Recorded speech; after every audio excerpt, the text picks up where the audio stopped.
وَإِنْ قَيَّدَ الْخَامِسَةَ بِسَجْدَةٍ بَطَلَ فَرْضُهُ عِنْدَنَا خِلَافًا لِلشَّافِعِيِّ رَحِمَهُ اللَّهُ تَعَالَى لِأَنَّهُ اسْتَحْكَمَ شُرُوعُهُ فِي النَّافِلَةِ قَبْلَ إِكْمَالِ أَرْكَانِ الْمَكْتُوبَةِ وَمِنْ ضَرُورَتِهِ خُرُوجُهُ عَنِ الْفَرْضِ وَهَذَا لِأَنَّ الرَّكْعَةَ بِسَجْدَةٍ وَاحِدَةٍ صَلَاةٌ حَقِيقَةً حَتَّى يَحْنَثَ بِهَا فِي يَمِينِهِ لَا يُصَلِّي۔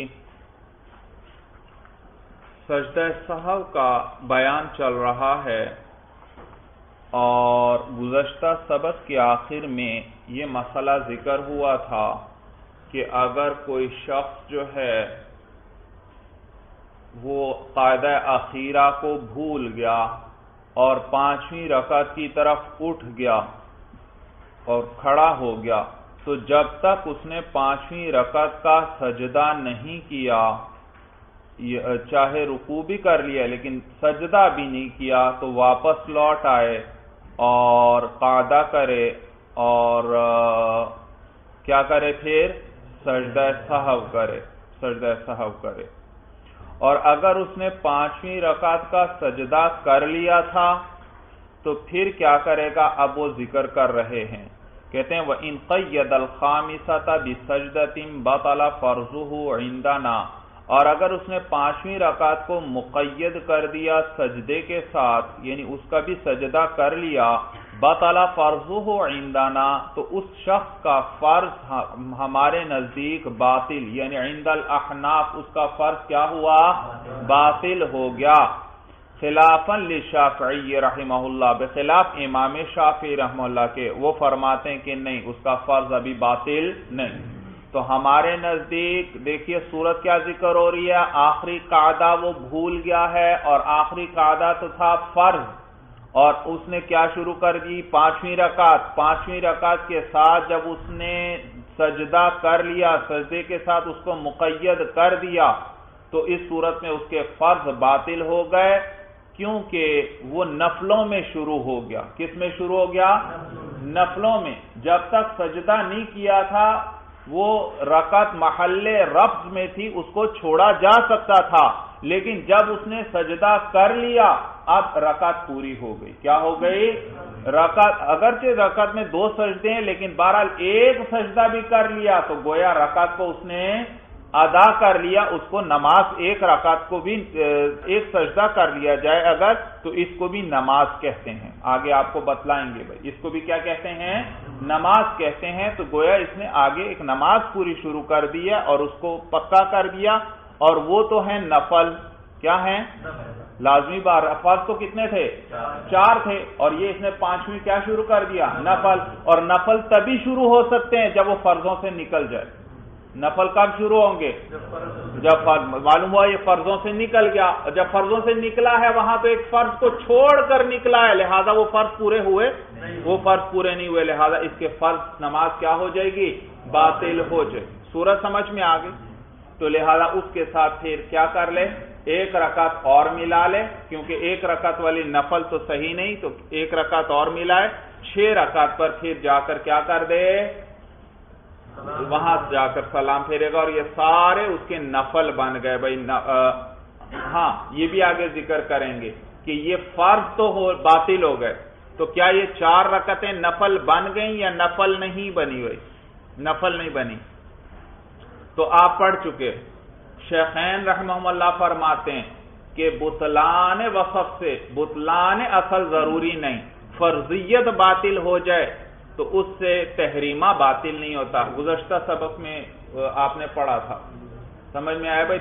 فرضیت باطل ہو جائے تو اصل صلاۃ باطل نہیں، تحریمہ باطل نہیں۔ جبکہ امام محمد رحمہ اللہ کیا فرماتے تھے کہ فرضیت باطل ہو جائے تو تحریمہ بھی کیا ہو جائے گا؟ باطل۔ لہذا یہ 4 رکعت ان کے نزدیک ویسے ہی گئے، ان کا یہ نفل رہے اور نہ ہی فرض، جبکہ شیخین رحمہم اللہ کے نزدیک یہ کیا بن گئے؟ نفل بن گئے، نماز باقی، البتہ فرض ہونا ان کا باطل ہو گیا۔ مسئلہ سمجھ میں آ گیا؟ دیکھیے یہ خود بھی اب ساری یہ تفصیل ذکر کریں گے۔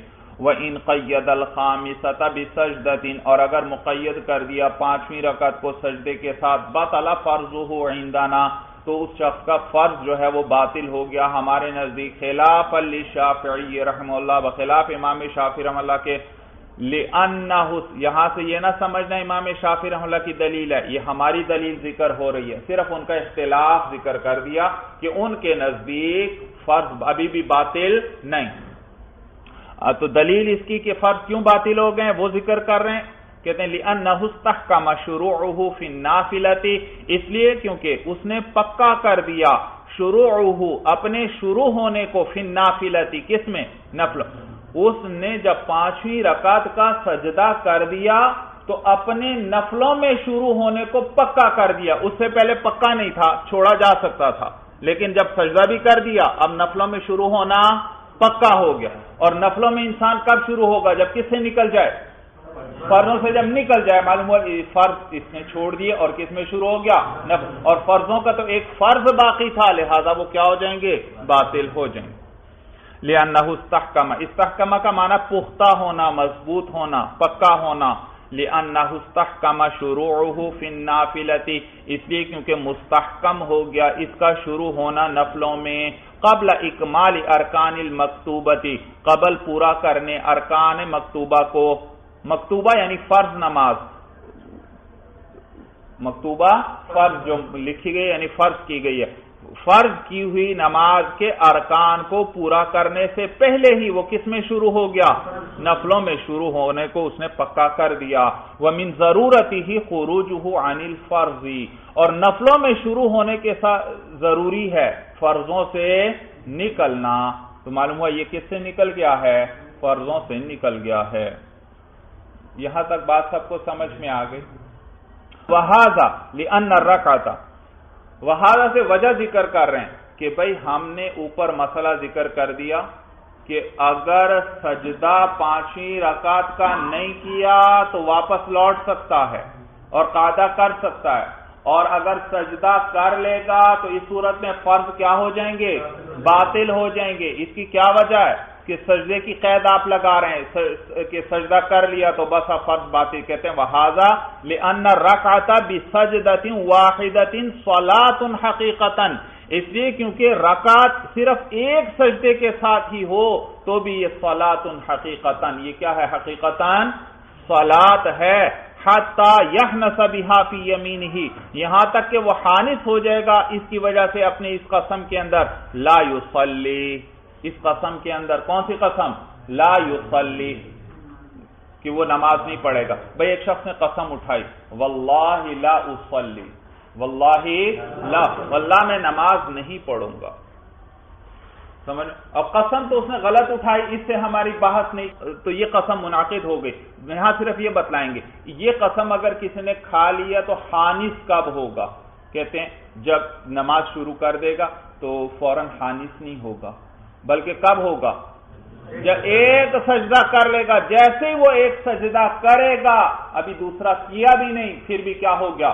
حانث ہو گیا، کیونکہ ایک سجدے کے ساتھ بھی رکعت ہو تو اس کو کیا کہتے ہیں؟ نماز۔ تو اس نے تو نماز پڑھ لی اور اس نے قسم تو کیا اٹھائی تھی؟ واللہ لا اصلی، میں نماز نہیں پڑھوں گا۔ تو معلوم ہوا ایک سجدے کے ساتھ بھی رکعت تو اس کو کیا کہتے ہیں؟ نماز کہتے ہیں۔ تو یہاں بھی اس نے ایک سجدہ جب یہ پانچویں رکعت کا کر دیا تو نماز پڑھ لی، یعنی اگلی زائد نماز کیا کر دی؟ نفل شروع کر دیے، وہ پڑھنا شروع کر دیے۔ بات سمجھ میں آ گئی؟ دلیل سمجھ میں آئی بھائی؟ یہ معنی ہے وَهَذَا لِأَنَّ الرَّكْعَةَ بِسَجْدَةٍ وَاحِدَةٍ صَلَاةٌ حَقِيقَةً اور یہ اس وجہ سے ہے کیونکہ رکعت جو ہے ایک سجدے کے ساتھ بھی نماز ہے حقیقتاً، حَتَّى يَحْنَسَ بِهَا فِي يَمِينِهِ یہاں تک کہ اس کی وجہ سے وہ حانث ہو جائے گا اپنی اس قسم کے اندر، لا يصلی، کہ وہ نماز نہیں پڑھے گا، یعنی اس نے قسم کھائی لا اصلی کی۔ وَتَحَوَّلَتْ صَلَاتُهُ نَفْلًا اور پلٹ جائے گی اس کی نماز نفل ہو کر، اس کی نماز کیا بن جائے گی؟ نفل بن جائے گی۔ عند ابی حنیفہ و ابی یوسف رحمہم اللہ، شیخین رحمہم اللہ کے نزدیک، خلافا لمحمد رحمہ اللہ علی ما مر، بخلاف امام محمد رحمہ اللہ کے اس وجہ سے جو گزر گئی۔ امام محمد رحمہ اللہ کے نزدیک نفل بھی نہیں بنیں گے یہ 4 رکعت، اور امام اور شیخین رحمہم اللہ کے نزدیک نفل بن جائیں گے. کیا وجہ گزری تھی قضاء الفوائد کے باب میں؟ ہاں، امام محمد رحمہ اللہ کے نزدیک وصف کے فوت ہونے سے اصل بھی فوت، جبکہ شیخین رحمہ اللہ کے نزدیک وصف کے فوت ہونے سے اصل کا فوت ہونا لازم نہیں. فَيَضُمُّ إِلَيْهَا رَكْعَةً سَادِسَةً، تو ملا لے اس کے ساتھ چھٹی رکعت ملا لے. فَيَضُمُّ إِلَيْهَا رَكْعَةً سَادِسَةً، تو ملا لے اس کے ساتھ چھٹی رکعت. وَلَوْ لَمْ يَضُمَّ لَا شَيْءَ عَلَيْهِ، اور اگر اس نے نہیں ملائی چھٹی رکعت تو اس پر کوئی چیز نہیں ہے. بھئی دیکھیے، آپ نے پڑھا نفل ہیں جب تک شروع نہیں کیے، لیکن جب شروع کر دیے اب کیا بن گئے؟ واجب. لہذا ان کو اب اگر درمیان میں وہ توڑ دیتا ہے تو کیا کرنا پڑے گی؟ قضا کرنا پڑے گی، کیونکہ اللہ فرماتے ہیں لا تبطلوا اعمالکم، تم اپنے عملوں کو باطل نہ کرو، عملوں کو باطل نہ کرو. تو اب یہ جو رکعت ہے، یہ جو نماز اس نے شروع کر دی، 5ویں رکعت کا سجدہ کر لیا، اور پھر اس کو یاد آیا اوہو میرے تو 4 رکعتیں تھیں اور یہ تو میں نے 5ویں ملا لی ہے، اور اس نے بیچ میں ہی نماز چھوڑ دی، بیچ میں ہی نماز چھوڑ دی. تو یہ جو 5ویں رکعت کا سجدہ کر چکا تھا یہ تو کیا بن گئے؟ نفل. تو یہ نفل اس نے اب توڑ دیے، تو کیا یہ نفل اس کے ذمے اب ان کی قضا واجب ہوگی یا واجب نہیں؟ تو کہتے ہیں اس کی قضا بھی اس پر واجب نہیں، ان 2 رکعتوں کی قضا بھی واجب نہیں. کیوں نہیں واجب؟ کہتے ہیں اس لیے کیونکہ اس نے اپنے ارادے سے، اس کا باقاعدہ ارادہ نہیں تھا نفل پڑھنے کا، یہ تو اپنے غلط گمان کی وجہ سے وہ کھڑا ہو گیا تھا اور شروع کر دیے تھے. تو یہ جو جس نفلوں کو اس نے پڑھنا شروع کیا یہ مظنون تھے. کیا تھے؟ ظن کے معنی گمان کرنا، تو یہ شخص ہوا ظان، گمان کرنے والا، اور یہ نفل کیا ہوئے؟ مظنون. تو اس کا ارادہ تھا نفل پڑھنے کا؟ نہیں. تو یہ نفل بالارادہ نہیں بلکہ یہ نفل ہوئے مظنون، اس کے اپنے غلط گمان کی وجہ سے اس میں شروع ہوا ہے. لہذا چونکہ ارادہ نہیں تھا، نفل مظنون تھے، لہذا اس لیے یہ اس پر لازم بھی نہیں. بات سمجھ میں آ گئی؟ یہ معنی ہے وَلَوْ لَمْ يَضُمَّ لَا شَيْءَ عَلَيْهِ، اور اگر اس کے ساتھ اس نے چھٹی رکعت نہ ملائی تو اس پر کوئی چیز نہیں، یعنی اس پر اس کی قضا بھی واجب نہیں. لِأَنَّهُ مَظْنُونٌ، اس لیے کیونکہ وہ جس میں شروع ہوا تھا مظنون، وہ مظنون ہے. ثُمَّ إِنَّمَا يَبْطُلُ فَرْضُهُ بِوَضْعِ الْجَبْهَةِ. جی، فقہا پر اللہ کی کروڑہا رحمتیں نازل ہوں، کیسے ایک ایک مسئلے کو واضح لفظوں کے اندر قرآن و حدیث سے استنباط کرتے ہوئے اور وہاں سے اصول لیتے ہوئے ایک ایک مسئلہ انہوں نے ذکر کر دیا. بھائی کتنی گہرائی تک یہ جاتے ہیں مسئلے کی انسان حیران رہ جاتا ہے. اب کہتے ہیں بھائی 5ویں رکعت کا جب سجدہ کرے گا تو وہ فرض کیا ہو جائیں گے؟ پچھلے باطل ہو جائیں گے، کیونکہ قاعدہ اخیرہ رہ گیا ہے وہاں پر. اچھا، 5ویں رکعت میں کب فرض باطل ہوں گے؟ کب؟ جیسے ہی پیشانی زمین پر رکھے گا تب، یا پیشانی کو زمین سے اٹھا لے گا تب؟ بھائی امام ابو یوسف رحمہ اللہ فرماتے ہیں جیسے ہی پیشانی زمین پر رکھے گا ساتھ ہی وہ فرض کیا ہو گئے؟ باطل ہو گئے. اب ان کی اصلاح کی کوئی صورت نہیں. جبکہ امام محمد رحمہ اللہ فرماتے ہیں نہیں، جب تک سجدے سے سر نہیں اٹھا لیتا اس وقت تک اس کے فرض باطل نہیں. سمجھ میں آئے؟ لہذا سجدے کے بیچ میں اگر اس کا وضو ٹوٹ گیا اور ابھی اس نے سر تو اٹھایا نہیں، لہذا یہ گیا وضو کرنے چلا گیا، بنا کرنا چاہتا تھا اور وضو کرنے گیا اور وہاں اس کو خیال آیا اوہو میں تو قاعدہ اخیرہ بھول گیا تھا، میرے ذمے باقی ہے. تو یہ اب کیا آ کر اسی پر بنا کر سکتا ہے؟ امام محمد رحمہ اللہ فرماتے ہیں ہاں بھائی کیا کر سکتا ہے؟ آئے اور آ کر سیدھا بیٹھ جائے اور بیٹھ کر پھر وہ آخری قعدہ کرے اور تشہد پڑھے، سلام پھیرے، سجدہ سہو کر لے، اس کی نماز ہو گئی۔ امام ابو یوسف رحمہ اللہ فرماتے ہیں نہیں، پیشانی رکھتے ہی کیا ہو گئی تھی، وہ رکعت باطل ہو گئی تھی، اب بنا نہیں کر سکتا۔ فرق سمجھ میں آیا بھائی؟ جی یہ ہے ہمارے فقہاء کرام بھائی، اللہ ان کے کروڑہا درجات بلند فرمائے۔ کہتے ہیں ثم انما يبطل فرضه بوضع الجبهة عند ابی یوسف رحمہ اللہ، پھر اس کا فرض باطل ہو جائے گا۔ جبہت ان کہتے ہیں پیشانی کو، پیشانی رکھنے سے ہی امام ابو یوسف رحمہ اللہ کے نزدیک۔ دلیل کیا ہے ان کی؟ وہ فرماتے ہیں لأنه سجود کامل، میں نے آپ کو پہلے بتلایا تھا کہ جس کو ہم اردو میں سجدہ کہتے ہیں اس کو عربی میں سجود کہتے ہیں، تو یہ سجود کا لفظ آ رہا ہے، اس کو جمع نہ سمجھنا، یہ سجدے کی جمع ہے۔ لِأَنَّهُ سُجُودٌ کامل، اس لیے کیونکہ یہ کامل سجدہ ہے، پیشانی کا رکھ دینا ہی کیا ہے؟ کامل سجدہ ہے بھائی، سجدہ کہتے ہیں اس کو ہے کہ زمین پر انسان پیشانی رکھ دے۔ وعند محمد رحمہ اللہ، اور امام محمد رحمہ اللہ کے نزدیک بِرَفْعِهِ یبطل، پچھلی عبارت میں لائیں یبطل فرضہ برفعہ، کہ اس کا فرض باطل ہوگا سر کو اٹھا لینے سے۔ بھئی کیوں؟ ان کی کیا دلیل ہے؟ کہتے ہیں لأن تمام الشیء بآخرہ، اسی کیونکہ شے کا پورا ہونا کس کے ساتھ ہوتا ہے؟ اپنے آخری حصے کے ساتھ ہوتا ہے، وہو الرفع، اور وہ کس کے ساتھ ہوگا؟ سر اٹھانے سے۔ معلوم وہ آخری حصے کو بھی اس نے کیا کر لیا؟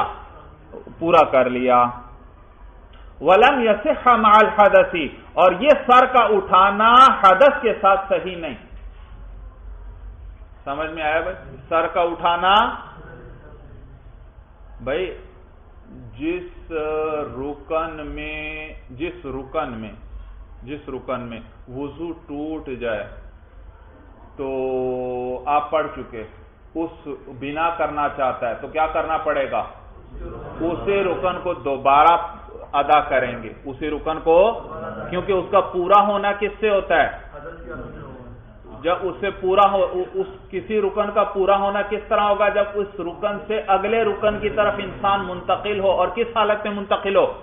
پاکی کی حالت میں منتقل ہو، پھر ہی پورا ہونا ہوتا ہے، اس کے بغیر پورا نہیں۔ تو یہاں پر بھی ابھی اس نے سر نہیں اٹھایا، لہذا سجدہ پورا نہیں، اسی میں وضو ٹوٹا ہے، تو سجدہ پورا کب ہوگا؟ جب پاکی کی حالت میں کیا کرے؟ سجدے سے سر اٹھائے، پھر پورا ہوگا۔ اور یہاں جی وہ اچھا وہ وضو ٹوٹنے والی مثال وہ تو خیر میں نے آگے ذکر کی تھی، یہاں ویسے ذکر کر رہے ہیں کہ یہ پورا ہونا وہ سر اٹھانے سے ہوگا۔ وَلَمْ يَصِحَّ مَعَ الْحَدَثِ، اور یہ سر اٹھانا بغیر، یہ سر اٹھانا حدث کے ساتھ صحیح نہیں، اس کے ساتھ سجدہ پورا نہیں ہوگا۔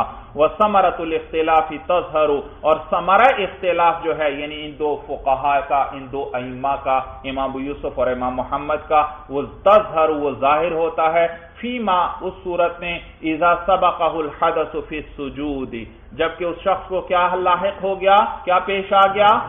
حدث پیش آ گیا، فی السجود، سجدے میں، بنا عند محمد رحم اللہ، تو بنا کر سکتا ہے امام محمد رحم اللہ کے نزدیک، کیونکہ ابھی سجدہ پورا نہیں، اسی نماز، وہ نماز جو فرض تھے وہ بنا کرتے ہوئے اس کو پورا کر سکتا ہے۔ اور خلافاً لی ابی یوسف، بخلاف امام ابو یوسف رحم اللہ کے کہ ان فرضوں پر بنا اب نہیں کر سکتا، ان کی صحیح ہونے کی صورت نہیں بھائی۔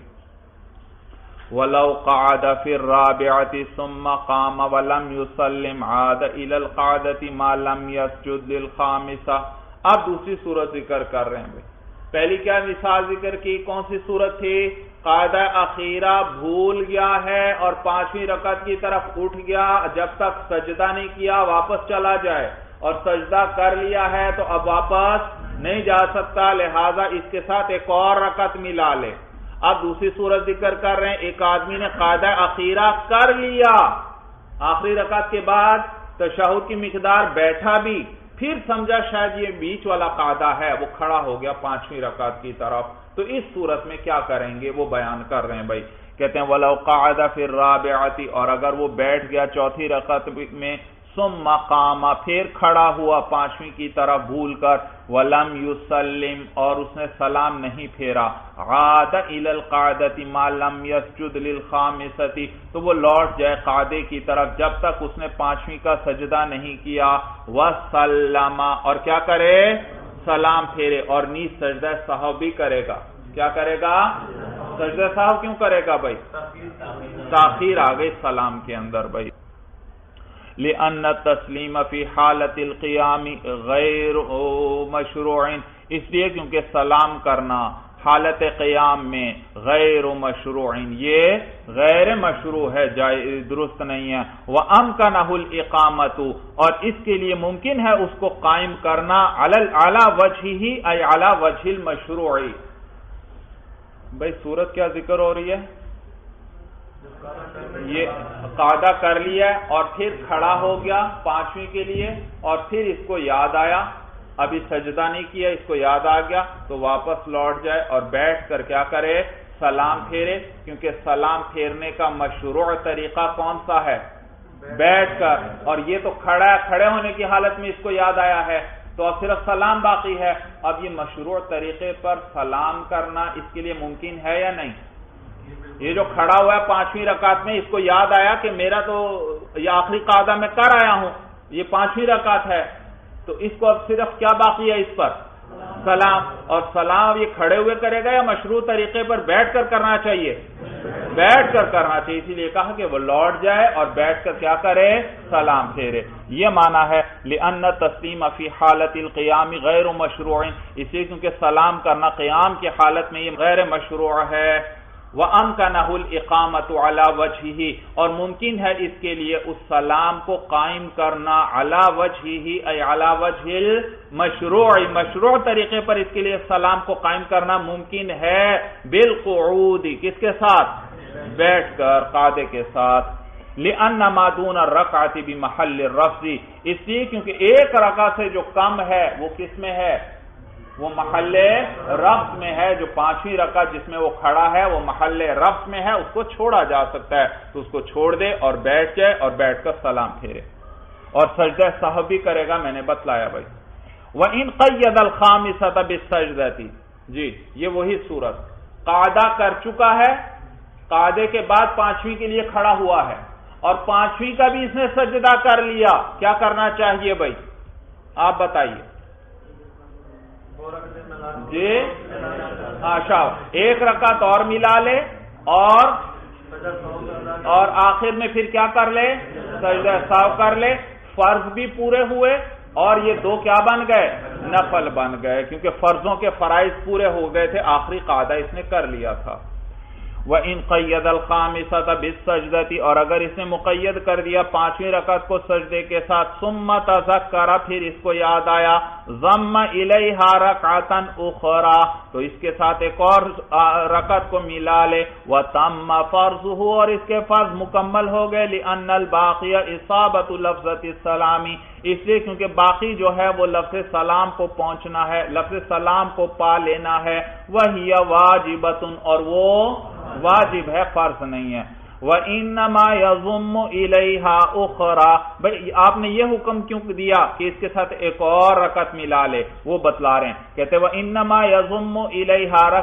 أُخْرَى اور اس کے ساتھ ایک اور رکعت ملا دے لِتَصِيرَ الرَّكْعَتَانِ نَفْلًا تاکہ یہ دو رکعتیں کیا بن جائیں نفل بن جائیں لِأَنَّ الرَّكْعَةَ الْوَاحِدَةَ لَا تُجْزِيهِ اس لیے کیونکہ ایک رکعت یہ اس کے لیے کافی نہیں ایک رکعت کا تو نفل درست نہیں لِنَهْيِهِ عَلَيْهِ السَّلَامُ عَنِ الْبُطَيْرَةِ اس لیے کیونکہ نبی کریم صلی اللہ علیہ وسلم نے منع فرمایا ہے بطیرہ نماز سے بطیرہ ابتر سے ہے اور بطیرہ دم کٹی یعنی ادھوری اس لیے کیونکہ حضور علیہ السلام نے ادھوری نماز سے منع فرمایا ہے نامکمل نماز سے یعنی ایک رکعت سے ثم لا تنوبانی اچھا بھائی اب کیا ہوا چار رکعت فرض ہو گئے پانچویں کا سجدہ کر لیا تھا لہذا کیا کر لے ایک اور رکعت ساتھ ملا لے یہ دو کیا بن جائیں گے نفل اب مثلا یہ دو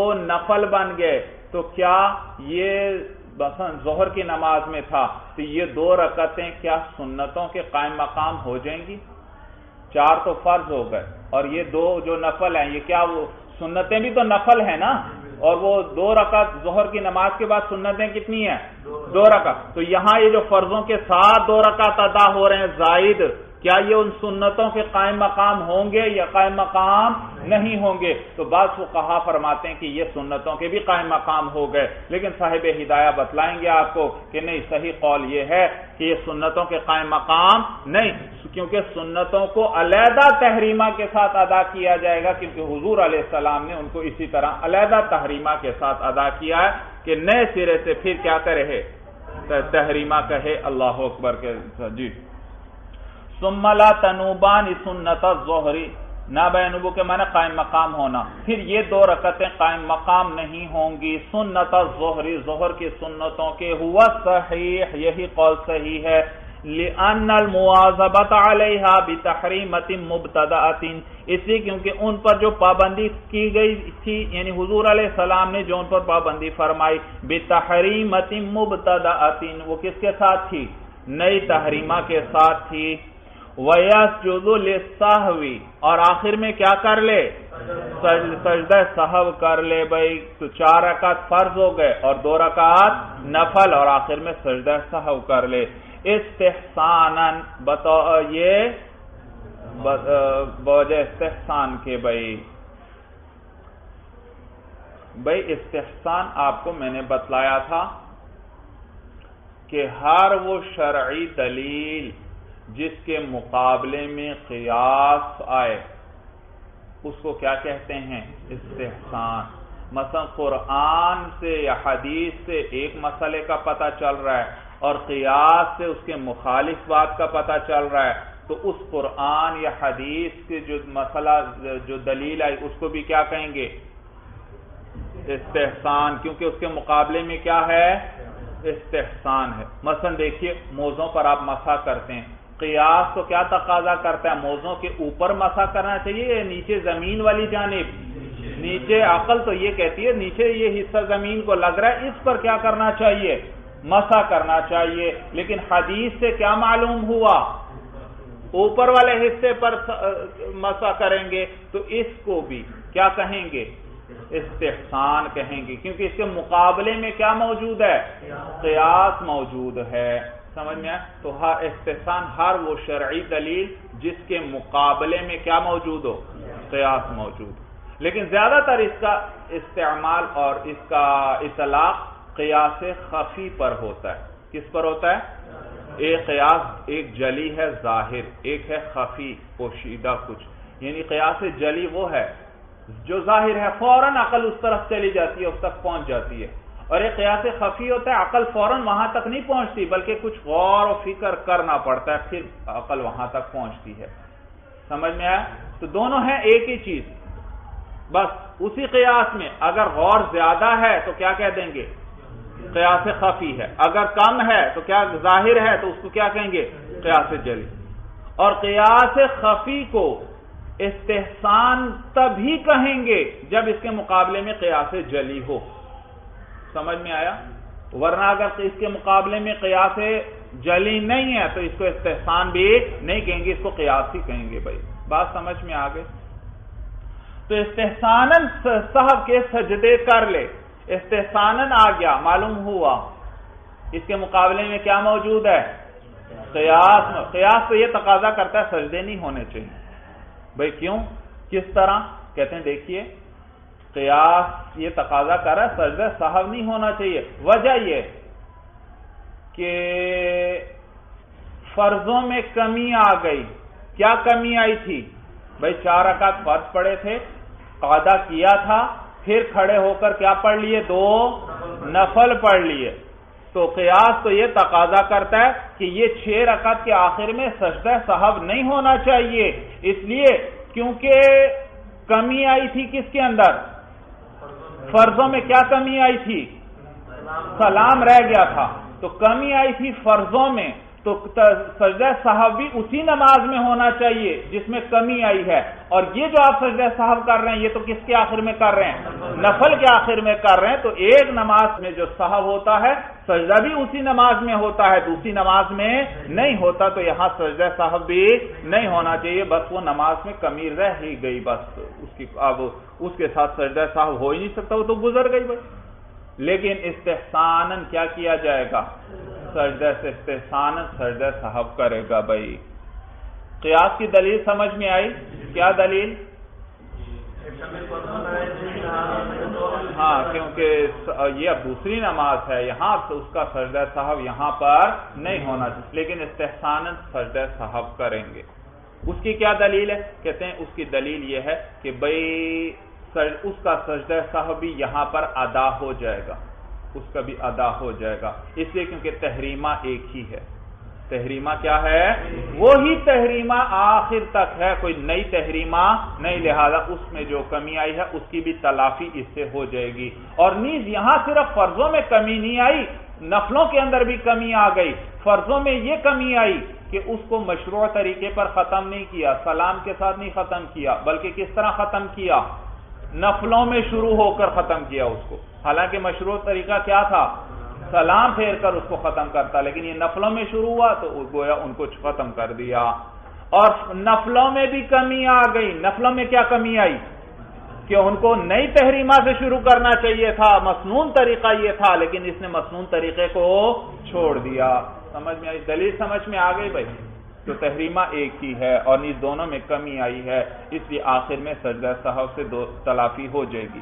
تو کہتے ہیں وَيَسْجُدُ لِلسَّهْوِ اسْتِحْسَانًا، اور سہو کا سجدہ کر لے بطور استحسان کے، لِتَمَكُّنِ النُّقْصَانِ فِي الْفَرْضِ، بوجہ نقصان، تمکن کا معنی ہے جم جانا، بیٹھ جانا، اس وجہ سے کہ نقصان جم گیا ہے فرضوں میں، یعنی نقصان آ گیا ہے فرضوں کے اندر۔ کس طرح آیا ہے؟ کہتے ہیں بالخروج لا علی وجہ المسنون، بوجہ نکلنے کے ان سے غیر مسنون طریقے پر، اور نیز نقصان آیا ہے وفی النفل، کس کے اندر؟ نفلوں میں بھی نقصان آ گیا ہے بھائی، وہ کس وجہ سے؟ کہتے ہیں بالدخول لا علی وجہ المسنون، ان میں داخل ہونے سے غیر مسنون طریقے سے۔ وَلَوْ قَطَعَهَا، اور اگر ان دو رکعتوں کو جن میں شروع ہوا ہے ان کو اگر وہ توڑ دیتا ہے، لم یلزمہ القضاء، تو اس پر قضا بھی لازم نہیں، لأنہ مظنون، اس لیے کیونکہ یہ جن میں وہ شروع ہوا تھا یہ مظنون ہے۔ یہاں تک بات سب کو سمجھ میں آ گئی؟ وَلَوِ اقْتَدَى بِهِ إِنسَانٌ فِيهِمَا، جی دیکھیے بھائی فقہاء احناف کی ذرا گہرائی کہاں تک جاتے ہیں یہ بھائی۔ اب جو امکانی صورت ہوتی ہے سب کو ذکر کرتے ہیں۔ اب ان رکعتوں کے اندر دو یہ جو زائد رکعتیں، ان میں اور آدمی آ کر اس کی اقتدا کر لیتا ہے۔ بھائی یاد رکھیے، ایک شخص نماز میں مشغول ہے، آپ جا کر اس کی اقتدا میں نماز پڑھنا چاہتے ہیں، جائیے آپ جا کر شریک ہو جائیں، آپ شریک ہو جائیں۔ وہ اکیلا نماز پڑھ رہا ہے، آپ جا کر اس کی اقتدا شروع کر دیتے ہیں، بس وہ آپ کا امام بن جائے گا۔ کیا بن جائے گا؟ امام بن جائے گا۔ سمجھ میں آیا؟ کیونکہ اقتدا کے اندر کیا ہوتا ہے؟ دراصل انسان یہ بات اپنے اوپر لازم کر لیتا ہے کہ اس کی نماز صحیح ہوئی تو میری بھی صحیح، اس کی فاسد ہوئی تو میری بھی فاسد۔ تو امام کا تو کوئی نقصان نہیں ہے، یہ آپ اپنے اوپر خود اپنی مرضی سے نقصان کو لازم کر رہے ہیں یا فائدے کو، تو لہٰذا آپ کر سکتے ہیں بھائی۔ سورج سمجھ میں آ گئی، لہٰذا آپ اس کی اقتدا کرنا چاہیں کر سکتے ہیں۔ تو یہ شخص اب یہ 5ویں 6ٹھی رکعت پڑھ رہا تھا، ایک اور آدمی آیا، اس نے آ کر اس کی اقتدا شروع کر دی، اقتدا کر دی۔ اب اس آدمی نے جب اقتدا کیا تو یہ 2 پڑھ لے گا اس کے ساتھ، یا اس نے تو اس تحریمہ کے ساتھ 6 رکعتیں پڑھی تھی، اس کو 6 پڑھنا پڑیں گی۔ تو امام محمد رحمہ اللہ فرماتے ہیں وہ 6 پڑھے گا بھائی۔ کتنی پڑھے گا؟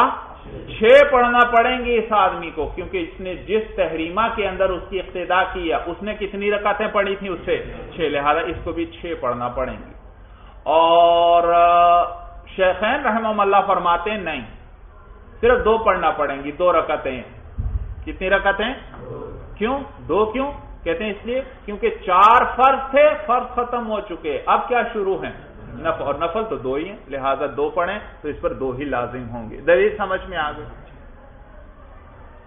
تو کہتے ہیں وَلَوِ اقْتَدَى بِهِ إِنسَانٌ فِيهِمَا، اگر اس کی اقتداء کر دی کسی انسان نے فیہما ان آخری 2 رکعتوں کے اندر، یصلی 6 عند محمد رحمہ اللہ، تو 6 رکعتیں پڑھے گا یہ اقتداء کرنے والا امام محمد رحمہ اللہ کے نزدیک، لِأَنَّهُ الْمُؤَدَّى بِهَذِهِ التَّحْرِيمَةِ، اس لیے کیونکہ یہی 6 رکعت جو ہیں ادا کیے گئے ہیں بِهَذِهِ التَّحْرِيمَةِ، اس تحریمت، وعندہما رکعتین، اور شیخین رحمہم اللہ کے نزدیک 2 رکعتیں ادا کرے گا، لأنہ استحکم خروجہ عن الفرض، اس لیے کیونکہ یہ پکا ہو گیا ہے اس کا نکلنا فرضوں سے اس کا نکلنا پکا ہو چکا، فرض ختم ہو چکے ہیں، اب یہ صرف 2 رکعت نفل ہیں۔ صورت بھائی اور فقہا کی گہرائی دیکھیں بھائی، اگر امام کہ اس نے آ کر اقتداء کر لی کہ آخری 2 رکعتوں میں، امام کو پھر یاد آیا اوہو یہ تو کیا کر رہا ہوں میں، زائد میں پڑھ گیا، اس نے نماز ہی بیچ میں ترک کر دی، تو کیا اس امام پر 2 رکعتوں کی قضا واجب ہے یا واجب نہیں؟ ابھی پڑھ چکے، ابھی مسئلہ آپ نے پڑھا، اس پر ان 2 رکعتوں کی قضا واجب، مقتدی اگر فرض کریں فاسد کر دیتا ہے، مقتدی نے اقتداء کر لیا اور پھر کیا کر لیا، اپنی نماز کو فاسد کر دیا، تو کیا اس پر قضا لازم ہوگی نہیں یا نہیں؟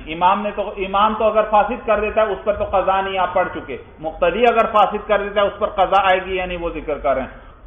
اب کیا مقتدی پر بھی قضا 2 رکعتوں کی واجب ہوگی یا واجب نہیں ہوگی بھائی؟ تو کہتے ہیں کہ امام محمد رحمہ اللہ فرماتے ہیں کہ مقتدی امام کے تابع ہے اور امام پر تو ان 2 کی قضا واجب نہیں، لہذا مقتدی پر بھی ان کی قضا واجب نہیں، جبکہ امام ابو یوسف رحمہ اللہ فرماتے ہیں کہ نہیں، مقتدی کو 2 رکعتوں کی قضا کرنا پڑے گی، اس لیے کیونکہ امام جو تھا اس نے 2 رکعتیں شروع کی تھیں، وہ اپنے غلط گمان کی وجہ سے شروع کی تھی، تو یہ وہ عارض امام کے ساتھ خاص ہے، اس کو یہ عارض پیش آیا ہے، لہذا اس پر وہ 2 رکعتیں لازم نہیں، لیکن مقتدی نے تو اپنے ارادے کے ساتھ آ کر کیا ہے، شروع کی ہے نماز، لہذا اس کے وہ عارض پیش نہیں آیا، تو اس پر وہ نماز کیا ہو جائے گی، اس کی قضا لازم ہوگی۔ مسئلہ سمجھ میں آ گیا؟ وَلَوْ أَفْسَدَهُ الْمُقْتَدِي، مقتدی نے اقتداء کر لیا اور پھر کیا کر لیا، اپنی نماز کو فاسد کر دیا، تو کیا اس پر قضا لازم ہوگی نہیں یا نہیں؟ امام تو اگر فاسد کر دیتا ہے اس پر تو قضا نہیں، آپ پڑھ چکے، مقتدی اگر فاسد کر دیتا ہے اس پر قضا آئے گی یا نہیں وہ ذکر کر رہے ہیں۔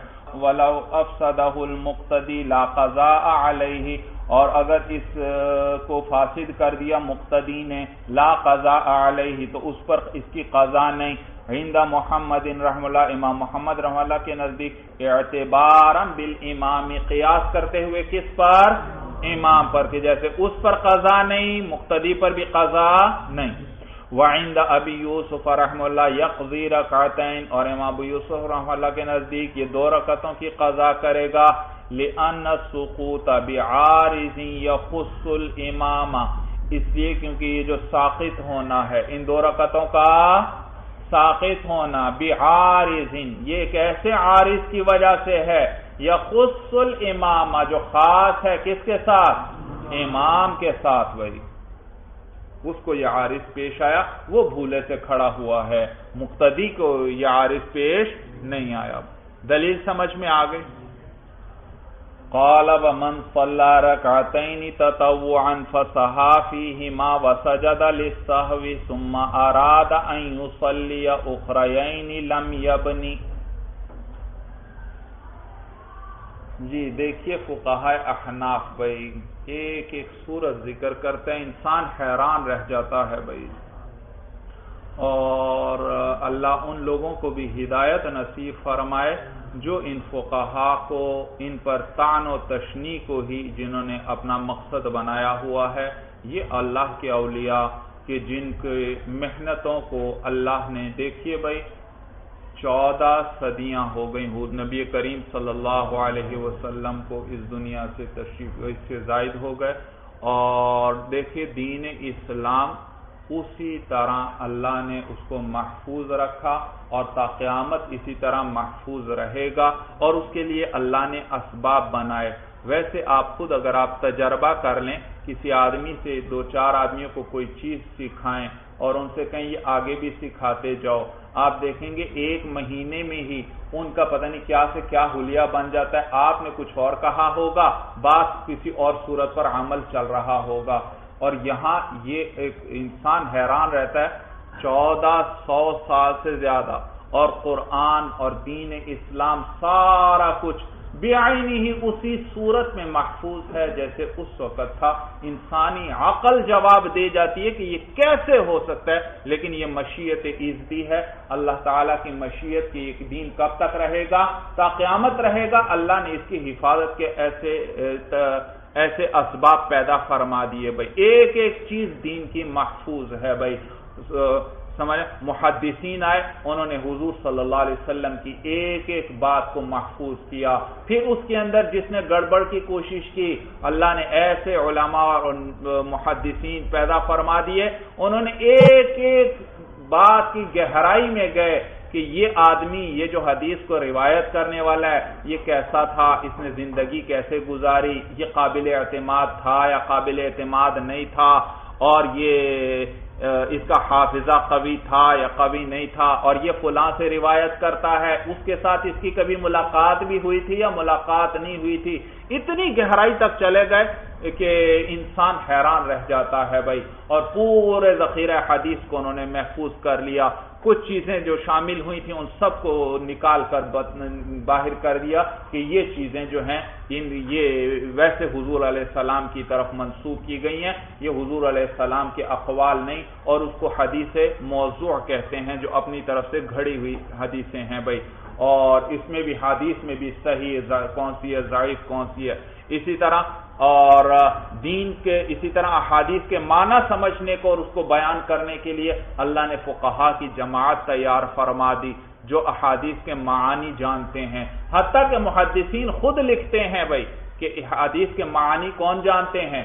فقہا۔ تو بعض کو اللہ نے محدث بھی بنایا، فقیہ بھی بنایا، بعض کو صرف اللہ نے محدث بنایا، بعض کو صرف اللہ نے کیا بنایا؟ فقیہ۔ تو یہ اللہ کی تقسیم ہے مختلف۔ اور تو یہ احناف دیکھیے ایک ایک مسئلہ، اور ایک عجیب بات آپ کو بتاؤں بھائی، کسی فقہ کسی مسلک کے اندر یعنی شوافع، حنابلہ، مالکیہ وغیرہ اور فقہ جو ہیں، کسی کے اندر اتنی وسعت نہیں کہ عدالتی نظام اس کے ذریعے رائج کیا جائے۔ صرف فقہ حنفی کے اندر اتنی وسعت ہے کہ اس کے اندر ہر مسئلے کا جواب آپ کو مل جائے گا بھائی، ہر مسئلے کا۔ ہمارے فقہا اتنی گہرائی تک چلے گئے، حتیٰ کہ سعودی عرب وہاں پر حنبلی مذہب ہے، حنبلی مذہب، اور مسائل کے اندر تو وہ ٹھیک ہے اپنی فقہ پر عمل کرتے ہیں، لیکن عدالتی معاملات کے اندر وہ بھی محتاج ہو جاتے ہیں، فقہ حنفی کو لے کر آتے ہیں بھائی عدالتی کیونکہ ان کے فقہ کے اندر اتنی وسعت ہے ہی نہیں، اتنے مسائل، اتنی جزیات ہیں ہی نہیں۔ یہ وسعت صرف کس کے اندر ہے؟ فقہ حنفی کے اندر ہے بھائی۔ اور بعض لوگوں نے انہی فقہاء احناف کو